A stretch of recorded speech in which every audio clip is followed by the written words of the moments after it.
E aí, Madcaster, beleza? Daniel Coriolano aqui. Hoje eu vou te conduzir por uma jornada de aprendizagem sobre o mundo da criptoeconomia. As criptomoedas, a criptoeconomia é muito mais do que Bitcoin. Você vai aprender isso, você vai abrir a mente, vai perceber e interpretar uma revolução que está em curso. Tenha um nível de atenção maior do que o usual para esse episódio, porque você, até o final de hoje, não será mais o mesmo. Você passará a enxergar coisas que antes não enxergava mais. Então, bora lá para o episódio. Vai ficar comigo hoje, Daniel Coriolano, em mais um episódio do maior podcast de medicina do Brasil, o Madcast. Bora lá!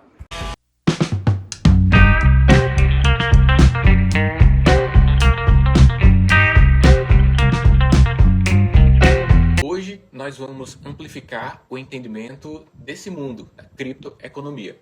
Vou te falar os 3 principais ativos, te falar sobre 6 possibilidades de ganhos dentro do mundo das criptomoedas e não apenas sobre Bitcoin, existem 6 possibilidades. Também vou citar como você pode trocar sua moeda fiduciária por Bitcoin, ou pelo menos se expor através da B3 mesmo. Você que já investe no mercado tradicional pode se expor ao mundo das criptomoedas também através de ETFs. Vou te citar aqui algumas possibilidades. Então bora lá começar o conteúdo de hoje, a amplificar o nosso entendimento sobre a criptoeconomia. Te falei que 3 grandes classes de criptoativos é preciso que a gente conheça. Quando a gente toma conhecimento sobre esse mundo, a gente lembra logo do Bitcoin e beleza, isso é muito importante. Pode ser até ruim começar nesse mundo, nessa criptoeconomia, por outras vias que não o Bitcoin. Quando você toma conhecimento desse mundo, pode ser que você entre por vias alternativas ao Bitcoin. Quando você entra por essas vias alternativas, a gente chama de altcoins, que são as moedas alternativas ao Bitcoin. Tá bom? Então, tudo que não é Bitcoin é tido como altcoin. E aí, como o Bitcoin é o mais antigo, não teve grandes danos que implementassem algum problema para as pessoas que têm esse criptoativo, é o que tem mais tempo de mercado e, portanto, esse histórico dá a ele um ar e uma efetividade, né, de superioridade no mundo da criptomoeda. Então, quando você não começa por ele, começa por outro, você se expõe a um maior nível de risco, né? O mundo dos criptoativos, ele oscila bastante em termos de preços.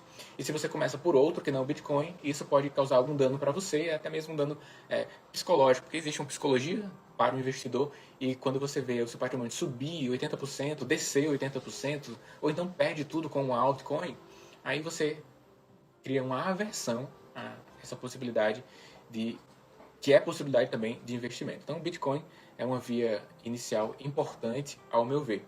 Mas existem outras possibilidades. O Bitcoin, como uma criptomoeda, é a mais consolidada, mas existem também tokens. Existem moedas, existem tokens. Qual a diferença entre eles? A moeda normalmente está associado a uma blockchain específica. Então, existem algumas blockchains. O que é blockchain, né? Blockchain é uma cadeia pública de informações, como fosse um livro contábil aberto, onde tem lá comprou e vendeu, foi de uma carteira para outra, de uma carteira para outra. Então, é como se fosse um grande extrato público em que há a possibilidade de você checar. E aí, tem várias blockchains. Tem a do Bitcoin e tem outras também. Tem a Ethereum, Polkadot, Solana, a BSC, que é a blockchain da Binance, Binance Smart Chain. Então, existem essas blockchains. Essas blockchains, essas redes específicas, esses livros abertos específicos, eles têm umas moedas específicas. Então, do Bitcoin é o Bitcoin. A da rede Ethereum é o Ether. A da Polkadot é DOT, né? A da Terra é Luna. A gente chama Terra Luna. Então, quando a organização tem uma blockchain, tem um próprio livro aberto, aí ela tem uma moeda virtual. Quando ela não tem sua própria rede, a gente chama token. Então, existe, por exemplo, um fan token, que é um token do Flamengo. Ele pode criar um token dentro de uma rede, por exemplo, a Ethereum. Dentro da Ethereum, você cria um token, joga lá e vende esse token, os torcedores compram e aí supre dinheiro para o time e os torcedores passam a ter os tokens e os benefícios que o time promete aos torcedores que tiverem o token. Então, não confunda uma moeda virtual, uma criptomoeda, com um token. Pode gerar confusão. Então, estima-se que quando você tem uma própria rede, tem um nível de segurança importante. Então, é mais seguro ter Ether ou o próprio Bitcoin, porque eles têm as suas próprias redes, do que ter uma moeda independente que está dentro de uma rede, como, por exemplo, Shiba Inu, que está dentro de outra rede, dentro de outra blockchain. É importante ter esse conhecimento porque é uma das variáveis na hora de que você toma a intenção de comprar. Se você compra o Bitcoin, já sabe que dentre as criptos é a mais segura dentre as criptos. Mas se você decide comprar outras, em virtude de uma possibilidade de oscilação, de um ganho maior, é interessante que você compre uma moeda e não apenas um token. Mas, caso compre um token, que é uma moeda que está dentro de outra rede, que não é da sua rede própria, que compre com consciência, sabendo o que está fazendo. Por exemplo, eu tenho o token do Flamengo. Qual é o meu objetivo com o token do Flamengo? Eu quero obter os benefícios que o time me dá ao ter tokens. Então, tem alguns sorteios de camisas lá dentro, compra antecipada, tem os quizzes lá. Ou seja, é brincar. Tá? É um apoio que eu dou ao time do Flamengo, eu supri liquidez para o time, né? Eu comprei o token, foi dinheiro para o time e tá tudo certo. Não é um objetivo de grandes ganhos ter um token, especificamente um fan token esse do Flamengo. E existem outros tokens que têm objetivos de faturamento, evolução patrimonial, de riqueza, mas outros são mais seguros, os criptoativos. Então eu citei aqui alguns blockchains: DOT, Solana, Terra Luna, Ethereum e Bitcoin. Citei aqui 5 com um nível de segurança maior do que outras. Existem várias criptomoedas, mais de várias milhares, mais de 14 mil até esse momento. E muitas outras serão criadas. Se você quiser, você cria uma também e provavelmente será um token. Então, a gente tem as criptomoedas, uma classe de ativo, temos os tokens, a segunda classe, e a terceira são os NFTs, que são tokens, só que eles não são fungíveis, né? Essa é a tradução, ou seja, eles não são divisíveis. O que é que acontece com o Bitcoin? Que o Bitcoin ele é divisível. Tem uma unidade do Bitcoin, mas você divide em até 8 casos depois da vírgula, 0,00 alguma coisa. Então, é divisível. Você pode ter um Bitcoin, dividir, e a galera tem, várias pessoas têm um Bitcoin, eu tenho um, você tem outro, outra pessoa tem outro. Só que um NFT não é divisível, é único. Então, como é muito utilizado hoje para os artistas. Você cria uma imagem, aí um quadro, por exemplo, a Mona Lisa é um quadro único, né? Não tem vários no mundo. Tem aquele lá no Museu do Louvre e pronto. Aí alguém cria uma imagem agora só que virtual. E como é que eu consigo fazer com que essa imagem seja única? Eu transformo ela numa NFT. Então, eu posso ter cópias PNG, JPG, mas a original é a NFT. Então, no âmbito das artes, a NFT é a representação da peça original. Mas não é só duplicar, Ctrl+C, Ctrl+V e eu tenho a mesma imagem? Teoricamente sim, a imagem você terá. Assim como você terá uma imagem da Mona Lisa de uma forma muito fácil. Você entra em sites de quadros, eles mandam para você a Mona Lisa, mas você sabe que não é a original. Então, essa originalidade é uma demanda social, e se você, dentro desse mundo dessa criptoeconomia, aceita que o original é o que vale, você terá uma NFT. Você pode pensar comigo, que babaca essa pessoa que comprou um NFT, é só copiar e colar, eu tenho uma imagem, é a mesma imagem. Ok, mas lembra que eu falei ontem que você tem que pensar da nova forma, da nova economia. Algumas pessoas, sim, vão atribuir valor a uma imagem classificada como original. Algumas pessoas vão atribuir valor a um NFT no campo das artes, aqui utilizando. E elas poderão transacionar esse NFT, comprando, vendendo. A gente tem NFTs transacionados aí por milhares de dólares, inclusive. E você pode questionar sobre isso, mas não pode mudar a realidade. É o que está. Você pode criar uma imagem, colocar numa plataforma, vender por algumas criptomoedas, um Bitcoin, menos que isso, alguns satoshis, e alguém vai lá e compra e está tudo certo. Você pode questionar, mas você não pode mudar a realidade. Outra aplicabilidade aí de um NFT. Eu posso, por exemplo, o meu livro, Inteligência Financeira para Médicos, eu posso vender o original. Eu crio o livro, tenho ele em PDF, né, ou no tipo de arquivo da editora. Aí essa peça virtual eu posso vender. Eu vou vender por 1 Bitcoin. Então você compra essa peça única virtual que atribui-se a originalidade a ela, esse NFT, e você toma posse disso. Você queria isso? Não sei se você queria.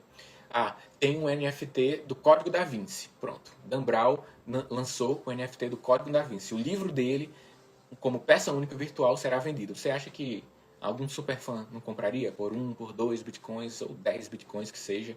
Então alguém compraria esse livro. A cada vez mais nós vivemos nesse mundo virtual e nós conseguimos atribuir valor às coisas virtuais, aquelas que não são palpáveis. NFT é isso. Então, as três principais classes de ativos são as moedas, as criptos, os tokens e os NFTs. Um mundo à parte, né? Para fazer várias e várias discussões sobre esse mundo à parte. NFTs, cripto, tokens. E falei também sobre as blockchains. Agora eu vou te falar sobre 6 possibilidades de renda nesse contexto, nesse mundo cripto. Os criptoativos são diversos e você, quando entra nesse mercado, imagina que é apenas o Bitcoin. Mas eu vou te citar aqui quais são as possibilidades de ter uma evolução patrimonial, de uma geração de riqueza para você, para os seus familiares, através desse mercado. Então, o primeiro ponto de geração de riqueza é esperar a valorização de um criptoativo. Então, você compra uma unidade ou uma fração de Bitcoin, um NFT, espera um período e, com a valorização durante o período, você vende em um dado momento e aí você obtém um lucro. Então, você comprou o Bitcoin há uns meses atrás por $20 mil, hoje está $46 mil, você lucrou $26 mil durante esse período que passou aí. Mais de 8 meses, 10 meses, então você teve essa lucratividade. Então, é uma possibilidade de ganho, tá? Que é o hold, que aí nesse mundo dos criptoativos chama Hodl, é H-O-L-D, diferente um pouco do mercado tradicional que a gente chama hold, de segurar, mas alguém digitou isso num fórum sobre criptoeconomia e ficou essa marca aí. Para quem segura uma criptomoeda por muito tempo, chama Hodl, é H-O-L-D, tá? Então, essa é a primeira possibilidade. Que aí é a possibilidade com o maior potencial de faturamento, que é segurar por um tempo, levar esse criptoativo por um tempo e em um dado momento vender. Não precisa vender todo, você vai vender nas frações, vai utilizando para a sua vida, transformar o criptoativo, o Bitcoin ou a fração em alguma moeda fiduciária, dólar ou real, e aí você gasta, né? Então, uma possibilidade é essa, hold. A segunda possibilidade é que você faça trade. O hold vai gerar maior lucratividade, estatisticamente falando, mas é possível fazer trade. O que é isso? É comprar e vender. Seja em um dia, compra de manhã e vende à tarde, ou compra à tarde e vende 2 minutos depois, isso se chama day trade. Se você comprar e esperar alguns dias ou semanas, você pode chamar isso de swing trade. Se esperar por algumas semanas ou meses, você pode chamar isso de position trade, em que você espera uma apresentação gráfica na evolução lá e vende em um dado momento.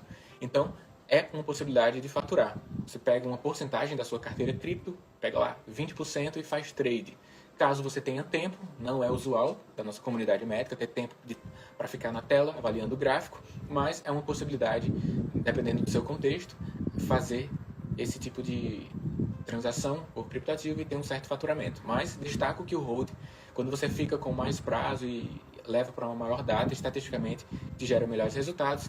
O nosso custo de oportunidade, né, dentro do contexto médico, é interessante. Então, trabalhar durante uma tarde pode gerar mais lucro do que ficar durante uma tarde avaliando o gráfico e buscando uma posição de trade. Então, o nosso custo de oportunidade é importante. Então, para o nosso contexto, fazer trade não é tão interessante assim, a não ser que você tenha um volume de recurso muito elevado, em que o ganho de 2%, 5% em uma semana ou em um dia seja um volume fiduciário grande. 1%, faturei aqui 10 mil numa tarde, 5 mil ou um pouco mais.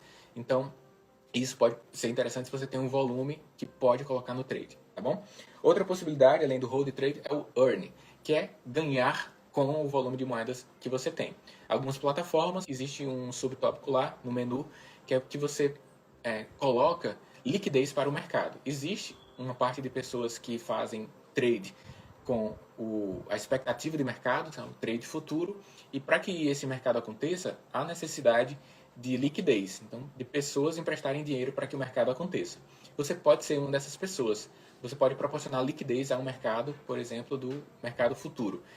E na prática isso significa assim: você tem um Bitcoin, imagina que você tem um Bitcoin, aí você pega lá 20% desse Bitcoin, essa fração, e faz essa proposta de liquidez lá para o mercado. Aí você emprestando esses 20% dos seus Bitcoins lá para a plataforma, ela facilita as transações de mercado futuro e com isso você recebe algum lucro, que é uma parte das taxas de corretagem das pessoas que fazem esse trade de futuro. Então, você é remunerado por emprestar o dinheiro. É uma espécie de renda fixa dentro do mercado de criptomoedas. Então, você não precisa apenas fazer hold, você pode direcionar uma parte para esse mercado de liquidez que é necessário. Então, eu te falei 3. O quarto é fazer staking, que é assim. Para que as transações aconteçam, é preciso que haja uma validação das transações. Existem maneiras de validar transações. Quando eu quero mandar um Bitcoin para você, eu utilizo uma maneira que é a maneira que a blockchain utiliza, que é Proof of Work. Mas existe também Proof of Stake, que é o seguinte: quando você coloca as suas moedas na blockchain, elas sempre estarão lá, né? Mas quando você disponibiliza para a blockchain, e isso valida as transações. Então, quando um terceiro coloca a sua moeda disponível na plataforma, isso facilita a nossa transação. Eu mandar para você, você mandar para mim. E aí, a pessoa que deixa uma parte das suas moedas em staking ganha isso. Então, há um tempo atrás, abriu-se a possibilidade de nós brasileiros a gente ter conta na Crypto.com, Crypto com Y, é um cartão internacional de débito, onde a gente pode utilizar uma conversão de criptomoedas para moeda fiduciária, dólar ou real. Só que para ter os melhores cartões com cashback de 3%, com 100% de cashback para Spotify e Netflix, você teria que deixar 5.000 tokens lá da plataforma em stake. Né? Teria que ficar preso lá por 6 meses. Um volume de dinheiro em stake e obter uma lucratividade anual fixa e uma lucratividade pela evolução do valor de cada unidade do token, tá bom? Então, stake é outra forma. A outra forma de faturar também dentro do mercado cripto é com os NFTs. Você pode ser um criador de NFT, imagens, você consegue fazer desenhos, né, através da arte, ou você tem alguma obra, texto, áudio ou qualquer coisa, você transforma isso num NFT e deixa numa plataforma. Se alguém do mundo se interessar, ela vai lá e compra, você obtém renda com isso. Ou você pode comprar um NFT de alguém e ficar com ele durante um tempo. Esse artista fica com muito sucesso.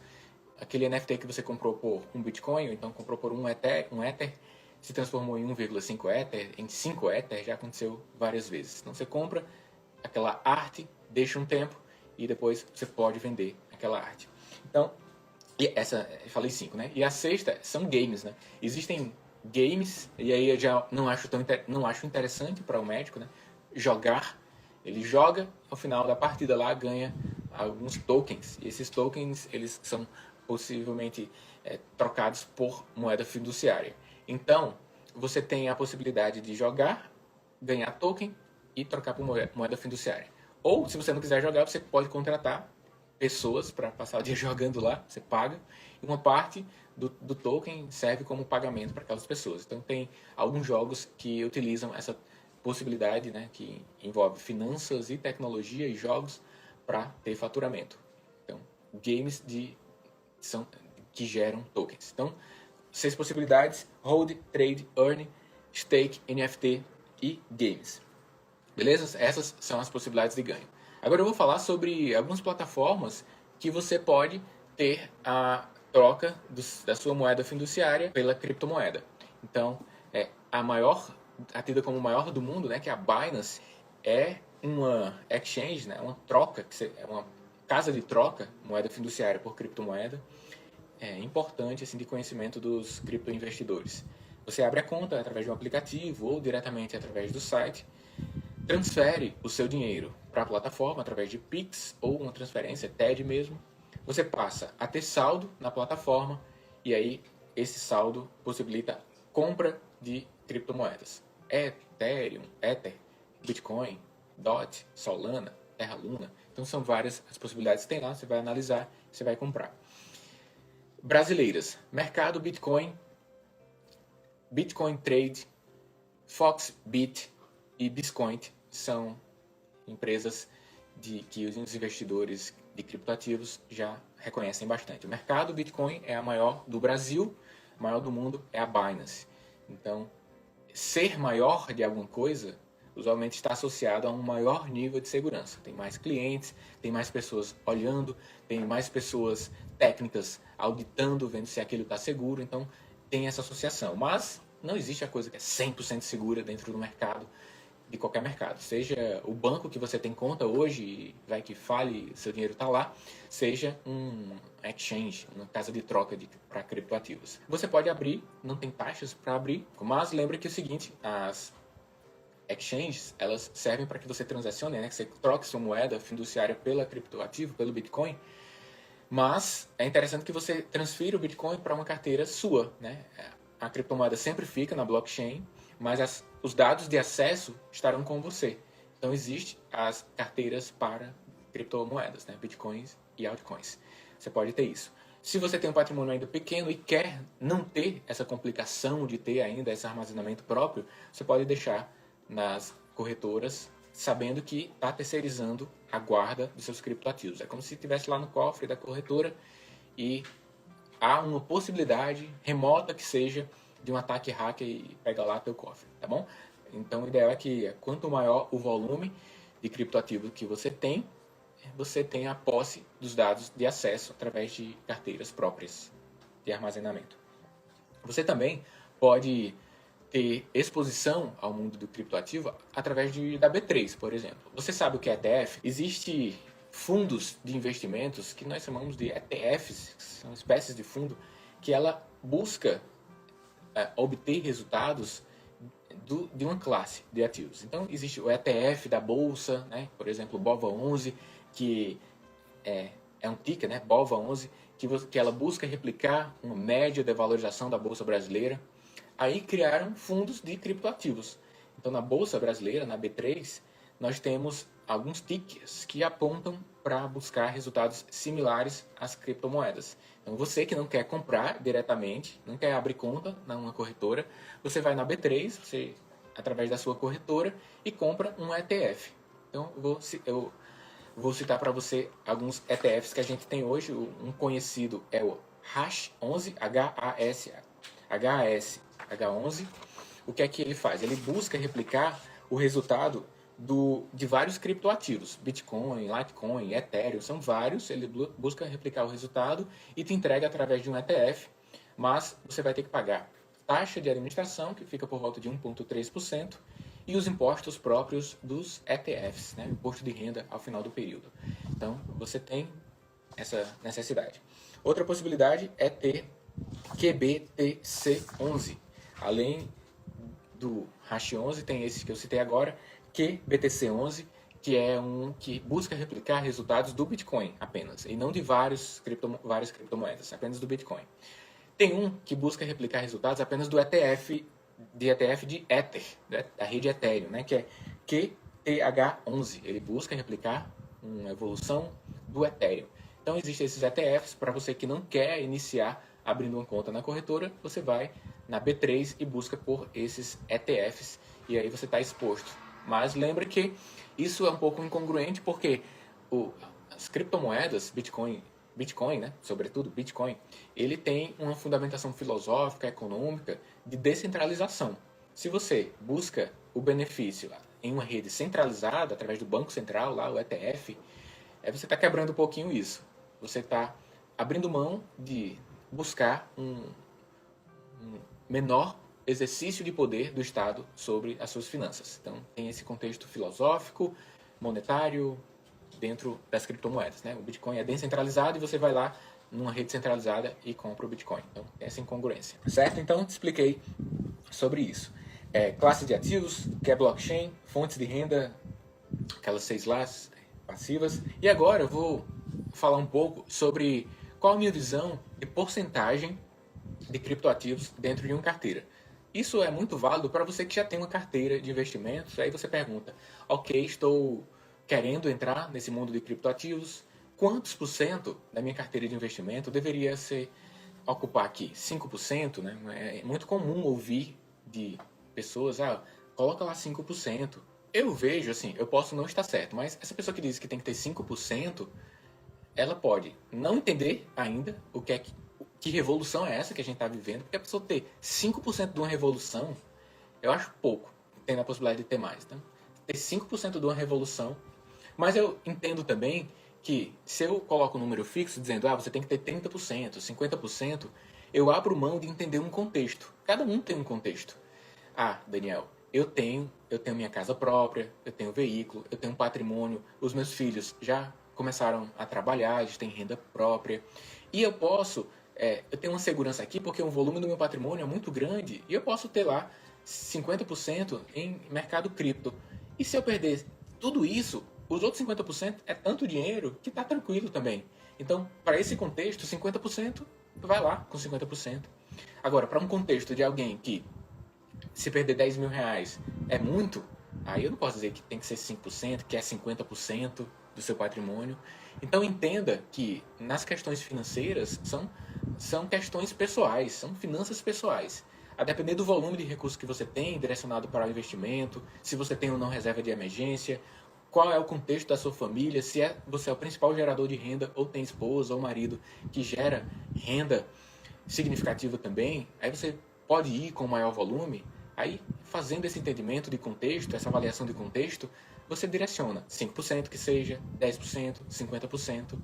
Eu vejo que o mundo dos criptoativos, a criptoeconomia, é uma revolução e eu busco ter tranquilidade para ter um grande volume de recursos dentro desse mercado do criptoativo, mas não abrindo mão de se expor a um dano que a gente chama um dano de ruína. Todo o meu recurso não está lá e investindo o patrimônio da minha vida. Não. Mas um volume importante, avalio que deve estar para que você obtenha o recurso o benefício da revolução, que é contribuir para descentralizar muitas coisas da mão do Estado e também, junto a isso, vem também uma evolução patrimonial importante.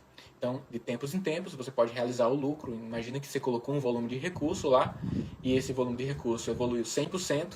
Você tira o valor principal, que é o valor que você colocou, e deixa só o volume de mercado. Então, você colocou 100 mil reais, alguns meses ou anos depois, isso se transformou em 200 mil reais. Você tira os 100 mil reais iniciais que você colocou, coloca no mercado tradicional e deixa os outros 100 para se multiplicar por mais meses ou anos. E com isso, você tem o risco apenas do mercado. E o risco individual você já removeu. Então, isso é uma estratégia também. Existem estatísticas que apontam resultados quanto a isso. E eu quero saber se você conseguiu assimilar muitas informações que eu citei aqui hoje. Coloca aqui na área de comentários agora, diz o que foi significativo para você, deu para ser significativo e evoluir os conhecimentos dessa área do conhecimento humano, dessa área da inteligência financeira. E aí ressalto, o meu convite a que você, meu colega médico, médica, entre para a nossa comunidade, o Profissão Médica Black, uma comunidade de médicos, médicas e estudantes de medicina que buscam desenvolvimento em várias áreas. Esse conteúdo aqui, por exemplo, temos discutido dentro do nosso grupo do Telegram e também um curso será colocado dentro da nossa plataforma, o Profissão Médica Black, um curso completo sobre a criptoeconomia, para que você tenha um passo a passo de como investir em bitcoins. Querendo avançar, você pode fazer parte da nossa comunidade Profissão Médica Black para que você entre. Existe uma anuidade que tem um valor irrisório em relação ao ganho que você obtém ao fazer parte do nosso grupo do Telegram para discussão e aulas, masterclasses, cursos dentro da nossa plataforma. Um deles, do zero ao Bitcoin, conteúdo, curso completo na nossa plataforma. Tá bom? Então, considerando aqui que o entendimento aconteceu, gostaria que você deixasse seu comentário, que acompanhou, pode deixar o principal aprendizado de hoje e a gente interage na área de comentários, tá bom? Então, obrigado por ter acompanhado até aqui. Espero que você tenha evoluído realmente e que obtenha os benefícios dessa revolução, essa criptoeconomia. Espero que você tenha evoluído seus conhecimentos sobre a criptoeconomia. Quero agora que você vá lá no meu Instagram, @DanielCoriolano, me dá o feedback sobre os seus aprendizados de hoje. Compartilha esse episódio com sua rede de contatos, grupo de trabalho, WhatsApp, que vai ser bem interessante para sua rede de contato entender um pouco mais sobre a criptoeconomia, tá bom? E lá no meu Instagram, no direct, a gente tem um contato, vai ser ótimo. Abraço e até o próximo episódio. Tchau!